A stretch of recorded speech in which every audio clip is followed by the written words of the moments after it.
Lettre d'une Péruvienne de Françoise de Gravigny, édition de Martine Reid. Lettre 38 et dernière. Au chevalier d'Éterville, à Paris. Je reçois presque en même temps, monsieur, la nouvelle de votre départ de Malte et celle de votre arrivée à Paris. Quelque plaisir que je me fasse de vous revoir. Il ne peut surmonter le chagrin que me cause le billet que vous m'écrivez en arrivant. Quoi, d'Éterville? Après avoir pris sur vous de dissimuler vos sentiments dans toutes vos lettres, après m'avoir donné lieu d'espérer que je n'aurais plus à combattre une passion qui m'afflige, vous vous livrez plus que jamais à sa violence. À quoi bon affecter une déférence pour moi que vous demandez au même instant? Vous me demandez la permission de me voir, vous m'assurez d'une soumission aveugle à mes volontés, et vous vous efforcez de me convaincre des sentiments qui y sont les plus opposés, qui m'offensent. Enfin, que je n'approuverai jamais, mais puisqu'un faux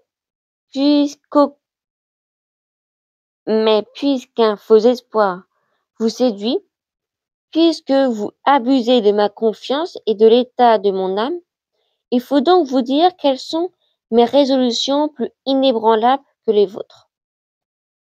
C'est en vain que vous me flatterez de faire prendre à mon cœur de nouvelles chaînes. Ma bonne foi trahie ne dégage pas mes serments. Plus au ciel qu'elle me fit oublier l'ingrat.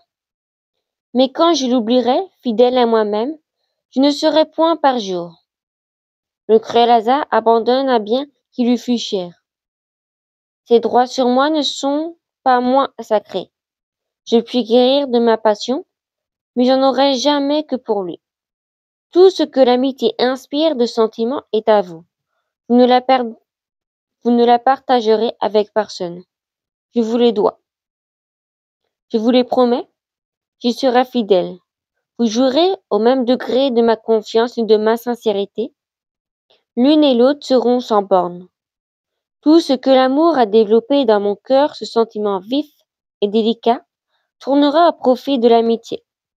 Je vous laisserai voir avec une inégale franchise le regret de n'être point né en France. Et mon penchant invincible pour hasard, le désir que j'aurais de vous devoir l'avantage de penser et mon éternelle reconnaissance pour celui qui me l'a procuré. Nous lirons dans nos âmes la confiance, c'est, aussi bien que l'amour, donner de la rapidité au temps.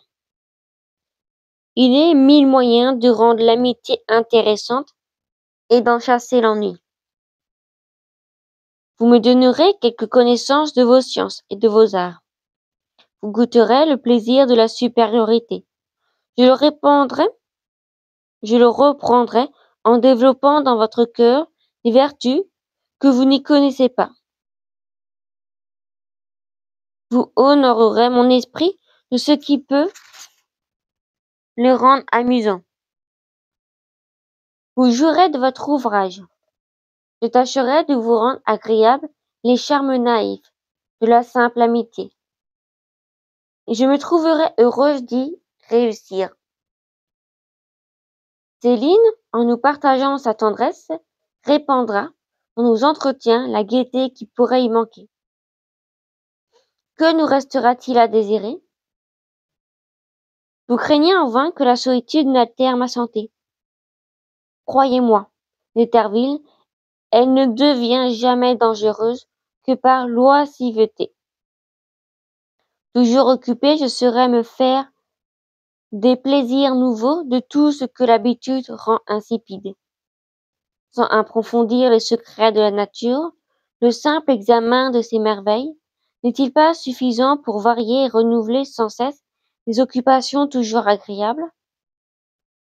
La vie suffit-elle pour acquérir une connaissance légère, mais intéressante de l'univers, de ce qui m'environne, de ma propre existence?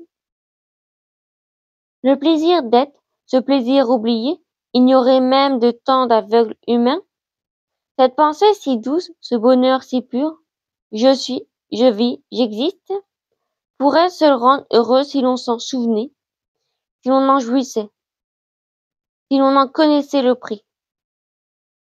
Venez d'Etherville, venez apprendre de moi à économiser les ressources de notre âme, les bienfaits de la nature. Renoncez aux sentiments tumultueux, destructeurs, imperceptibles de notre être. Venez apprendre à connaître les plaisirs innocents et durables. Venez en jouir avec moi. Vous trouverez dans mon cœur, dans mon amitié, dans mes sentiments, tout ce qui peut vous dédommager de l'amour. Fin de la lettre 38, mais également la fin du livre. Au revoir.